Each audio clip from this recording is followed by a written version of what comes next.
Hello বন্ধুরা, কেমন আছো তোমরা? আশা করি সবাই খুব ভালো আছো।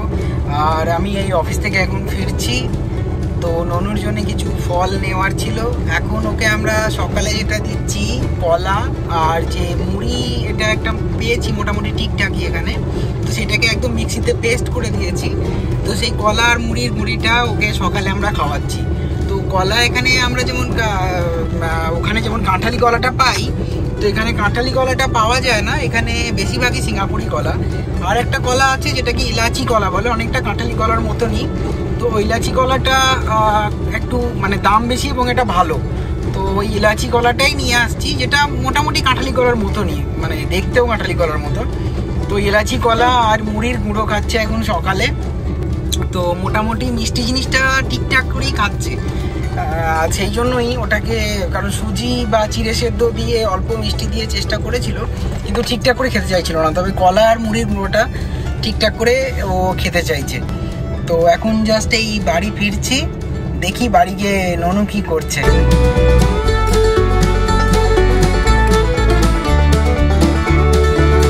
এটাতে খুব ভালো লাগছে যে সবাই ভিডিওগুলো রেগুলার দেখছে এবং কমেন্ট করছে, লাইক করছে। কারণ না, একটা করে ভিডিও ডেলি পোস্ট করা খুব চ্যালেঞ্জ হয়ে যায়। সারাদিন অফিসের পরে এসে প্রত্যেকদিন রাতে আমি ভাবি যে আজকে আর হয়তো ভিডিও পোস্ট করব না, কিন্তু যখন দেখি যে নেক্সট ডেতে অনেকেই কমেন্ট করছে এবং অনেক কিছু জানার চেষ্টা করছে, তো সেইগুলো দেখে মনে হয় যে না, আজকের ভিডিওটা বানাই।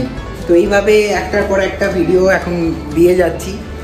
তো আপনারা এইভাবেই সাপোর্ট করুন, তাহলে আমি প্রতিদিন ভিডিওটা দিতে পারবো।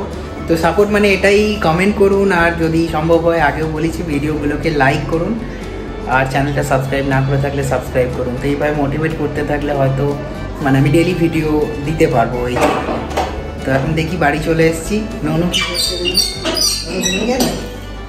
কি করছে ননু?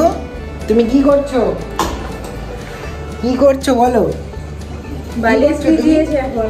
তুমি বালিশ ভিজিয়েছো? এই ঘুম থেকে উঠেছো? কয় দেখি। এই রে, আমায় দেখছে, চিনতে পারছে না, আবার দেখছে। কয় রে, এই ঘুম থেকে উঠলি? হ্যাঁ, কি এই ঘুম থেকে উঠলে? কি কি এই ঘুম থেকে উঠলে? এই ঘুম থেকে উঠলে? বদমাইশি করনি তো? কি বদমাইশি করনি তো? বদমাইশি করনি তো? কোথায় বাইরে যাবে? ঘুরতে যাবে? ঘুরতে যাবে? তো এখন আমরা যেখানে থাকি সেই জায়গাটার নাম হচ্ছে উলবে, নাভি মুম্বাই যে জায়গাটায় আমরা থাকি। তো এখানে একটা খুব সুন্দর একটা বিল্ডিংয়ের বাইরে, মানে এখানে একটা মানে মোড় বা রাস্তার চক বলতে পারো, এখানে খুব সুন্দরভাবে একটা লাইটের কাজ হয়েছে, যেটা দেখতে পাবে এখানে। পুরোটা দেখা যাচ্ছে না, এখানে আছে আই লাভ উলবে। তো এটা উল্টো দেখা যাবে মিররের সামনে, এটা লেখা আছে আই লাভ উলবে।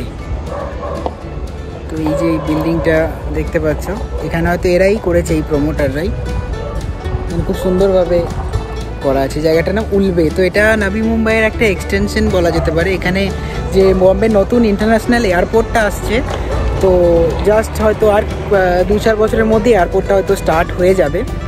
অলমোস্ট এর কাজ হয়ে গেছে। এবং যে মেন বম্বে যেটা, তার সঙ্গে কানেক্টিংয়ের জন্য 22 কিলোমিটার একটা রাস্তা হচ্ছে সমুদ্রের ওপর দিয়ে। তো এই 22 কিলোমিটার রাস্তাটাও অলমোস্ট ডান, হয়তো 1 বছরের মধ্যে এটাও চালু হয়ে যাবে। তাহলে যেটা মেন বম্বে, সাউথ বম্বে, যেটা মানে সবথেকে কস্টলি জায়গা যেটা আমরা বম্বের বলি, তো ওখানে পৌঁছাতে আমাদের হয়তো আধ ঘন্টা লাগবে। তো এই জন্য এই জায়গাটা প্রচণ্ড পরিমাণে ডেভেলপ হচ্ছে, আর প্রচুর পরিমাণে কনস্ট্রাকশনের কাজ হচ্ছে, ধুলোও খুব হচ্ছে এখন আপাতত।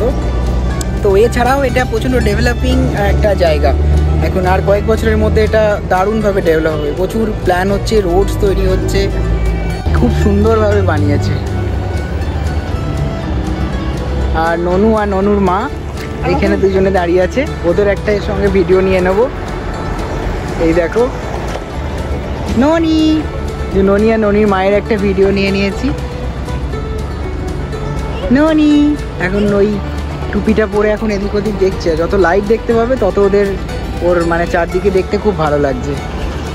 2017-তে যখন আমি এখানে ফ্ল্যাটটা কিনি, তখন এই এরিয়াগুলো এতটাই খালি ছিল, মানে আমার নিজেরই এখানে আসতে হয়তো ভয় লাগতো। মানে মানে আমি তখন অফিস থেকে যখন ফিরতাম রাতের দিকে 9টা সাড়ে 9টা বেজে গেলে ঠিক করে এখান থেকে আমি ফেরার জন্য ক্যাব পেতাম না বা রিক্সা পাওয়া যেত না। তো এখন এই 2-3 বছরের মধ্যে এতটা ডেভেলপ হয়ে গেছে যে এখানে রাস্তায় ট্রাফিক তো বটেই এবং লোকজনও প্রচুর পরিমাণে বেড়ে গেছে। মানে 2017-তে আমি যখন ফ্ল্যাটটা নিই তখন এই ফ্ল্যাটে মানে প্রথম শিফট করেছিলাম আমার পাশের ঘরের একজন আর আমি, পুরো বিল্ডিংটাতে আর কোনো লোক ছিল না। তো এমন অনেক সময় গেছে যে যখন আমার পাশের ঘরের যে ভদ্রলোক ছিলেন উনি হয়তো ওনার দেশের বাড়ি গেছেন বা কোথাও, তো তখন আমি পুরো বিল্ডিংয়ে একা থেকেছি। তো এখন এই সিচুয়েশনটার সঙ্গে আমি কোরিলেট করতে পারি যে এতটা ডেভেলপ হয়ে গেছে জায়গাটা এবং খুব সুন্দর একটা সিস্টেমেটিক একটা সিটি তৈরি হচ্ছে, যেটা খুব ভালো একটা নবী মুম্বাই আর বম্বের মাঝে একটা কানেক্টেড এরিয়া এবং মানে এতটাই স্পেসিয়াস বানিয়েছে সিটিটা, রোডস থেকে শুরু করে বিল্ডিংয়ের মধ্যে পার্কিংয়ের ফেসিলিটিগুলোও আছে। মানে প্রপার একটা সিটকো বলে কোম্পানি এই পুরো সিটিটা ডেভেলপ করছে। একদম গাড়ি চালাচ্ছে, খুশি হয়ে গেছে একদম। ননি গাড়ি চালাচ্ছিস কিরে? কেমন স্টিয়ারিংয়ে হাত দিয়েছে, দেখো দেখো কেমন স্টিয়ারিংয়ে হাত দিয়ে গাড়ি চালাচ্ছে। ননি তুই গাড়ি চালানো শিখে গেলি? এ ননি রাস্তা সামনের দিকে দেখ, তুই গাড়ি চালানো শিখে গেছিস। হ্যাঁ কিভাবে গাড়ি চালাচ্ছে দেখো, কিন্তু একটা বড় মানুষ হয়ে গেছে, বাবাকে তো ছেড়ে ছাড়ছে না। সেই টেনে টেনে বাবার কোলে গিয়ে বসলো, দিয়ে এবার ওইটা থেকে হাত দিয়ে এবার ওটাকে মুখে কতক্ষণে ঢোকাবে সেটা ভাবছে। তো আজকের মতো ব্লগটা এখানেই শেষ করছি। তো শেষ করার আগে আর একটা জিনিস, আজকে আমি একটা ডিশ বানাচ্ছি, সেটা আন্ডা ভুর্জি, ডিমের ভুর্জি। তো এটাতে পেঁয়াজ দিয়ে দিয়েছি আর টমেটো দেওয়া আছে। এবার পেঁয়াজ টমেটোটাকে ভাজছি, কাঁচা লঙ্কাটাকেও কেটে দিয়ে দেব। তো এরপর দিয়ে দিলাম নুন, হলুদ আর একটু দেব ধনে গুঁড়ো অল্প করে, আর একটু বেশি করে জিরে গুঁড়ো দেব। তো ধনে গুঁড়ো জিরে গুঁড়ো দিয়ে দিলাম, পরে ভেজে নেব।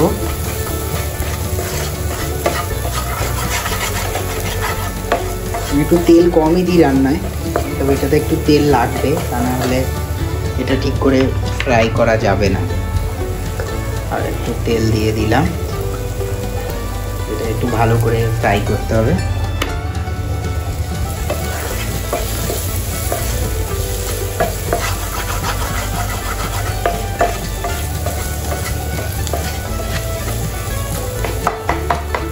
এবার যেটা করব, মোটামুটি এটা ভাজা হয়ে গেছে। এবার ডিমটাকে ফাটিয়ে কড়াইয়ের মধ্যে দিয়ে দেবো।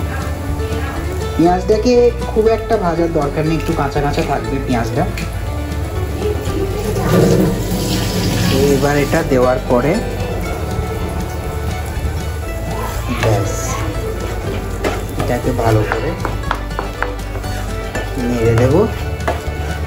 এইবার যেটা করব, গ্যাসটাকে বাড়িয়ে দেব, তেল আর আলাদা করে দেওয়ার দরকার নেই।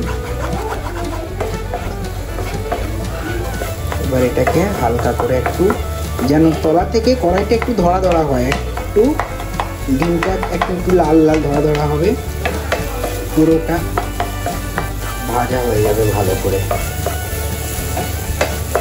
এটা হলো আন্ডা ভুর্জি। এখানেই আন্ডা ভুর্জিটা পাও পাওয়া যায়, মানে যেটাকে ব্রেড থাকে। তো পাউরুটি ঠিক আমাদের যেমন ওই পিস করা পাউরুটির মতো নয়, এখানে পাও বলে এটাকে, এটা একটু আলাদা রকমের। সেটা ওই বড়া পাওয়ের পাও বা ভাজি পাওয়ের পাও সেই রকমই। এটা ভুর্জি পাও, মানে এটা ডিমের ভুর্জি হয়ে গেল, তার সঙ্গে পাউরুটি দিয়ে খাওয়া যায় ভুর্জি পাও। তো এটাকে আমরা রুটি দিয়েও খেতে পারি, একটু ঝাল ঝাল থাকে। ওপর থেকে এইবার একটু ধনেপাতা, কাঁচা ধনেপাতা কেটে এটাতে ছিটিয়ে দিলে আর একটু লেবুর রস দিয়ে দিলে, শীতকালের দিনে এটা দারুণ লাগবে রুটি দিয়ে খেয়ে। টেস্ট করে তোমরা দেখতে পারো এটা বানিয়ে, ভুর্জি আন্ডা ভুর্জি বানিয়ে খেয়ে দেখবে, এটাকে আন্ডা ভুর্জি বলে। আর এই ভিডিওটা দেখে কমেন্ট করো, আন্ডা ভুর্জি যদি বানিয়ে খাও কেমন লাগলো আন্ডা ভুর্জি, আমাকে জানাও কমেন্ট করে এই ভিডিওটাতে। তো আজকের মতো এখানেই শেষ করছি। আর এই ননু এখন শুতে যাবে। ননু গুড নাইট বলে দাও। গুড নাইট বলো, গুড নাইট বলো। টাটা করে দাও, tata, good night, bye bye, tata, bye bye, good night, tata, bye bye, good night, good night, tata, bye bye, tata, bye bye, tata, bye bye, চলো চলো ঘরে চলো, ঘরে চলো, tata, bye bye, good night. এই চলে যাচ্ছে ননু এখন ঘরে। ননুর বিছানা এখানে রেডি হয়ে গেছে, মশারিও টাঙানো হয়ে গেছে, একটাও মশা কামড়ানো যাবে না, আর আমরা অল আউটও চালাচ্ছি না ননুর জন্য। গুড নাইট বলে দাও, tata tata tata tata tata tata tata tata tata. এই ননুর বিছানা রেডি হয়ে গেছে এখানে, ননু গিয়ে বিছানায় শুয়ে পড়বে। আবার কালকে দেখা হবে একটা নতুন ব্লগে। বলো ননু tata, good night, tata, good night, tata.